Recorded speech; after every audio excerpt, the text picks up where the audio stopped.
Paz y bien, hermanos. Un poema para el encuentro personal con Jesús el viviente. Podíamos titular este poema con estas dos palabras: mi Jesús. ¿Cuál es ese mi Jesús de la fe? El domingo pasado el Evangelio era la visita de Jesús a su pueblo de Nazaret, narrada por el Evangelio de San Marcos. Este episodio terminaba con una frase muy preocupante: y se admiraba de su falta de fe. Justamente esta palabra suscitó en nuestro corazón un poema, una rima que en su momento la leí. Y era una rima sobre la fe. No hay más que un camino para conocer a Jesús, que es el camino de la fe. Y destacábamos que ese fue el camino de María. ¿Cómo conoció María el misterio de la encarnación? Solo a través de la fe. Jesús niño, solo por la fe. Jesús adolescente, solo por la fe. Jesús en el Calvario, solo por la fe. Jesús en la resurrección, solo por la fe. Pensando en estas cosas ha venido a mi corazón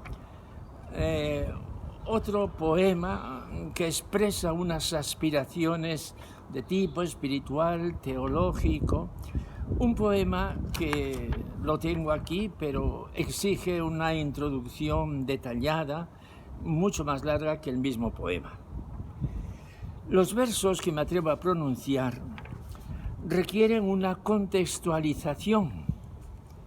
Jesús es alguien que fue, que existe y que actúa, que da sentido a mi vida, al grado que sin él yo no soy yo. Él es consustancial a mi vida, a mi existencia pasada, presente y futuro.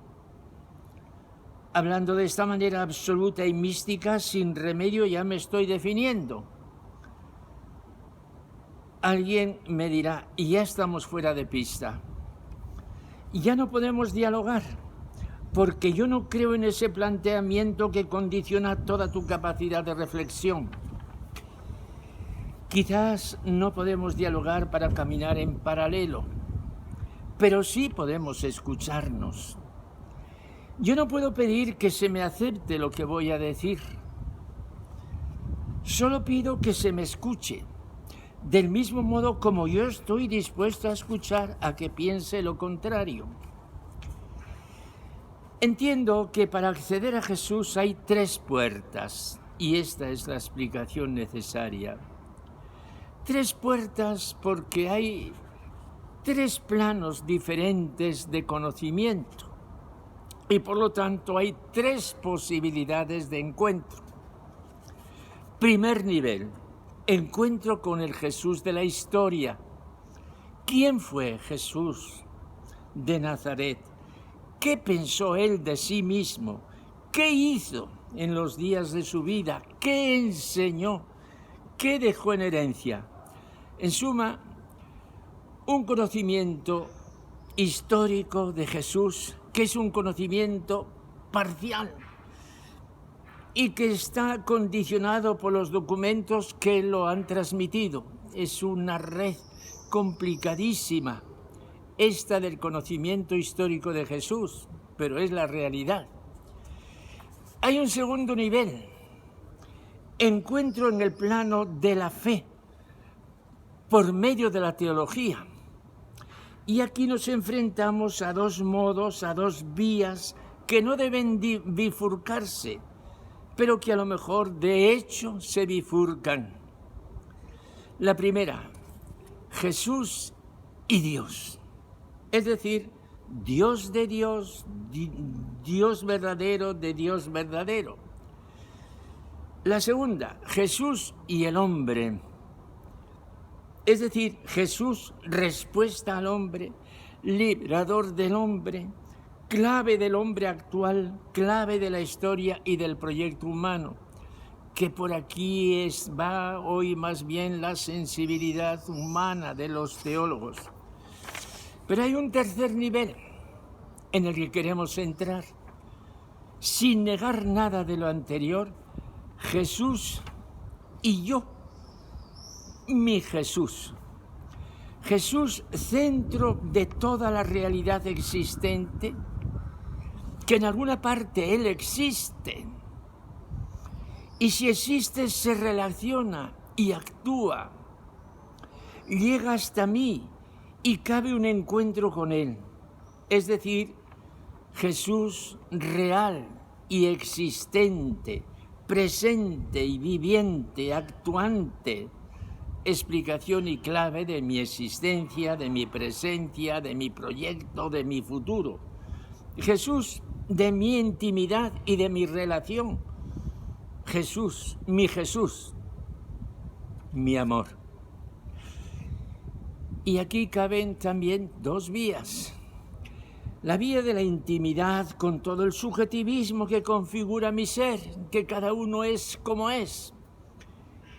Y la vía de la celebración. Esto es Jesús de la Iglesia, Jesús del bautismo, Jesús de la Eucaristía, Jesús del perdón, Jesús de mi muerte, Jesús de la misa que voy a celebrar. Por estas dos vías, con sus vivencias específicas, estas dos vías las puedo concentrar en algo único, indemostrable, mi Jesús, mi amor. Pues desde ahí, desde esta composición, van los anhelos expresados en este poema espiritual. Vivir en trance de amor es el sentirlo presente, que no se puede quitar amor que te envuelve y hiere. No es razón de razonar si la carne se estremece. No es un vuelo de galaxias a donde intenta la mente. Es presencia de tocar con el alma dulce y tenue. Es dejarse acariciar los anhelos que florecen. Tiempo, materia y espacio juntados no lo contienen. ¿Qué es más real por ser Él para llamarle y que entre? Es palabra sin palabras que en su silencio se entienden. Es paz sin guerra y victoria que ella sola se establece. Es broche de la escritura en un silencio elocuente. El sí que derriba dudas y me dice, solo cree. Es mi hoy y eternidad. Cuando mis ojos se cierren, yo te amo, mi Jesús, y dame lo que tú eres. Amén. Hermanos, a todos, paz y bien.